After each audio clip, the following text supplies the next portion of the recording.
Hello everyone, welcome to my another mini blog. আজ হলো আমার মিনি ব্লগের ডে 25। তো এখন তো সারাদিন ধরেই বৃষ্টি হচ্ছে, সারাদিন ধরে টিপ টিপ করে বর্ষাকালের মতো বৃষ্টি হতেই থাকছে। আজকে বিকালবেলা ডিসাইড করলাম একটু শপিং করতে যাব। সামনে তো জামাই ষষ্ঠী আসছে, তাই কিছু টুকটাক শপিং তো করতেই হবে। দিদি এসেছিলো, তাই আমরা বেরিয়েছিলাম একটু শপিংয়ে। তো এই সন্ধ্যে 7টা থেকে 7:30 নাগাদ বেরিয়েছিলাম। আমাদের বাড়ির কাছেই দোকান, তো কিছু শাড়ি কেনার ছিল। কী কী কিনেছি সেটা তোমাদের সাথে আমি পরে শেয়ার করবো। তো ওইদিকে দিদি কেনাকাটি করছে আর আমরা এখানে বসে দেখো কি করছি। ওকে সামলানো না লিটারেলি ভীষণ টাফ। ও কিছুতেই কোলে থাকবে না, মানে বাইরে ঘুরে বেড়াবে। আর পাশেই ছিল মেন রোড, তাই ওকে ছাড়া হচ্ছিল না। দিদি একটা বিস্কিট দিয়ে ওকে বসিয়ে দিয়েছিল, আর দেখো সেই বিস্কিটটা খেতে খেতেও কি করছে।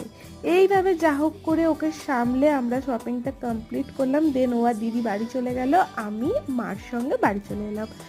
তো আজকের জন্য এইটুকুই, চলো বাই, কাল দেখা হচ্ছে নতুন একটা ভিডিওতে।